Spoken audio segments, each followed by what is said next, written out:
Ինչի չի կարելի նույն կերպ լինել բանի պետական պաշտոնյա, ինչի չի կարելի նույն կերպ լինել քննիչ, ինչի նույն կերպ չի կարելի լինել դատավոր, ինչի նույն կերպ չի կարելի լինել դատախազ, ինչի նույն կերպ չի կարելի լինել օպեր լիազոր, ցանկացած բան, ինչի նույն կերպ չի կարելի, ով կարա բացատրի, ինչի, եթե կարելի է վարորդ լինել չիմանալով մեքենա քշել, ինչի չի կարելի լինել կառավարիչ չիմանալով կառավարել, ինչի Եթե դա հանրության մեջ կոնսենսուս է, որ կարելի է տենց, ինչ տարբերություն, ինչ մեքենա ես վարում։ Եվ մենք պետք է խոստովանենք 7 տարվա մեջ ով վերակենում առավոտից իրիկու ասում եմ, այս կառավարությունը սխալ կադրային քաղաքականություն է վարում։ Հա, կառավարությունը սխալ կադրային քաղաքականություն է վարում, որովհետև երկրում կադրային ճգնաժամ է, մարդկային ռեսուրսի ճգնաժամ է, հարգելի գործընկերներ։ Իսկ գիտեք ինչի է ճգնաժամ։ Որովհետև մի երկրում, որտեղ բնակավայրերի 70 եւ ավել տոկոսում մանկապարտեզ չկա,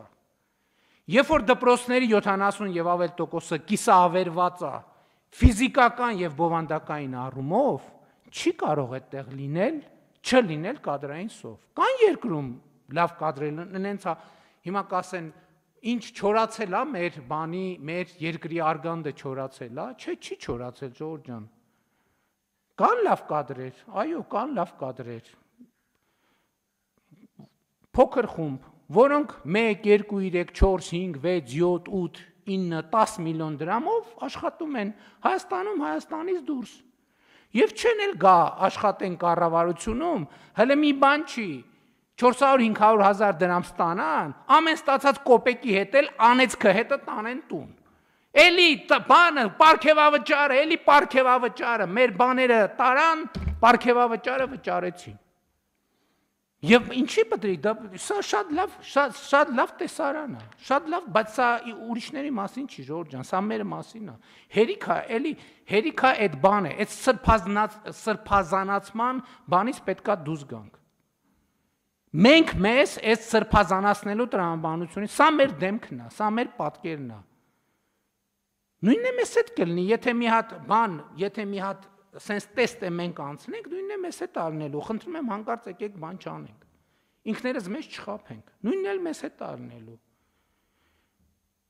նույնն էլ մեզնից առաջների հետ էր լնելու, ընենք չլնի էլի, նույնն էլ նրանցից առաջների հետ էր լնելու, որովհետև մենք մեքենա քշել չգիտենք, Ժողովուրդ ջան, որովհետև մենք վարորդական իրավունք ստացել ենք նենց, ոնց որ ստացել ենք։ Մնացած ամեն ինչն էլ ենք ստացել, կան բացառություններ, իհարկե կան բացառություններ, բայց բացառությունը ընդամենը հաստատում է օրինաչափությունը։ Եվ եթե մենք այս պարզությամբ եւ այս ուղղությամբ եւ այս ազնվությամբ հարցերին չնայենք, մենք շանս չունենք ընդհանրապես։ Որևէ շանս չունենք։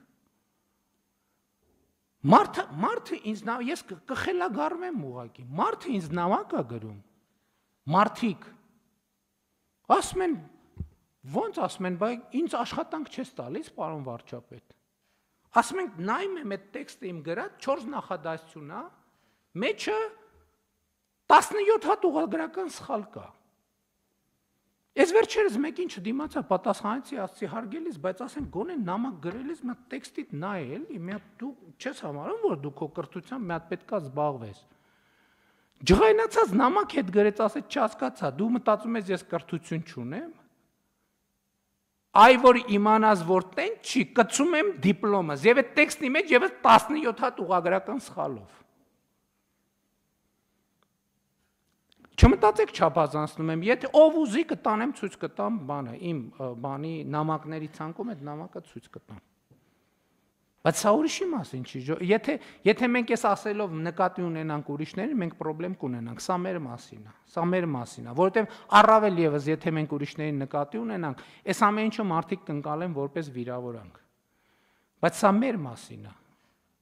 Եվ այն խնդիրները, որ մենք ունենք եւ ունեցել ենք, դրա մասին է։ Որովհետև այս խնդրի հետ մենք ամեն օր բախվում ենք եւ շարունակելու ենք բախվել, բայց ինչ անել։ Հիմա կոնկրետ այս դեպքում Ես կարծում եմ, այսօր նախարարի հետ մի թեթև խոսել ենք, չենք հասցրել քննարկենք, ես ընդհանրապես ասել եմ, որ այսպիսի բան անցնում մտքովս, որ մենք պետքա նախապատրաստական դասընթացներ անենք, այսինքն ոչ մեկի թույլ չտանք տնօրենի մրցույթի մասնակցի,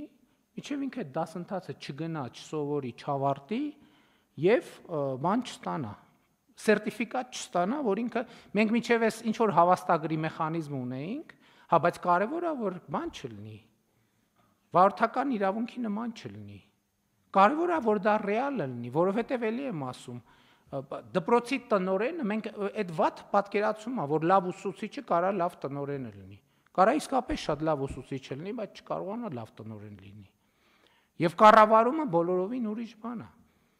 Չնայած ասում եմ, այս ամեն ինչի մասին մենք պետք է մտածենք ընդհանուր առմամբ կառավարման համակարգում։ Մենք ինչ ունենք անելու, որ ավելի լավ կառավարել սովորենք։ Մենք կառավարության անդամներս։ Ես երեք հակակոռուպցիոն քաղաքականության խորհրդի նիստի ժամանակ արդեն որ երրորդ անգամ այդ հարցը բարձրացնում եմ։ Մենք հակակոռուպցիոն քաղաքականության ռազմավարությունը ընդունելիս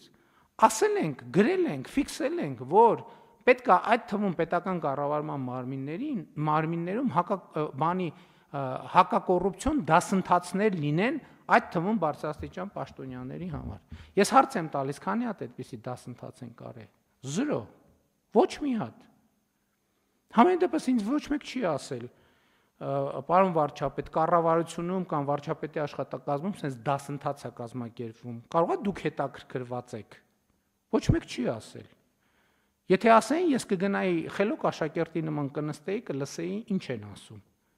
Բայց ոչ մեկի մտքով չի անցել, որովհետև մենք ամեն ինչ գիտենք, մեր ինչին է պետք տենց բանը։ Մենք ամեն ինչ գիտենք, բա որ ամեն ինչ չգիտենք, ինչ գործ ունենք, որ հայտնվել ենք այս կբանում, այս դահլիճում, ուրեմն մենք ամեն ինչ գիտենք, բացարձակապես մեզով պետք է բան սովորացնի, մենք պետք է բան սովորացնենք։ Եվ սա այս դահլիճի, այս աթոռի տասնամյակների խնդիրն է, տասնամյակների խնդիրը։ Ես էլի չեմ հոգնի դա ասել, մի մարդ մոտավորապես 2000 քանի տարի առաջ ասելա ես գիտեմ, որ ոչինչ չգիտեմ։ Եվ մինչև հիմա այդ մարդը փոթորկում է մեր մտքերը։ Իսկ մենք ասում ենք, մենք գիտենք, որ ամեն ինչ գիտենք։ Եվ դրա համար համենայն դեպս մտքերը չենք կարողանում փոթորկել։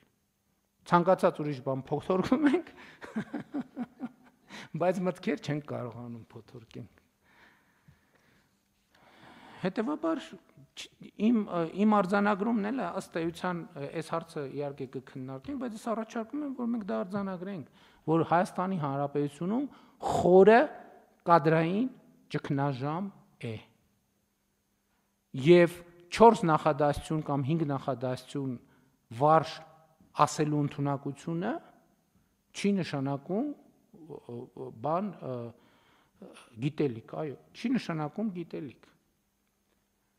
Նույնիսկ գիտելիք ունենալը չի նշանակում գիտելիք, որովհետև գիտելիք ունենալը մի բան է, գիտելիքը կիրառելը երկրորդ բանն է, գիտելիքը երրորդին փոխանցելը բոլորովին ուրիշ բան է։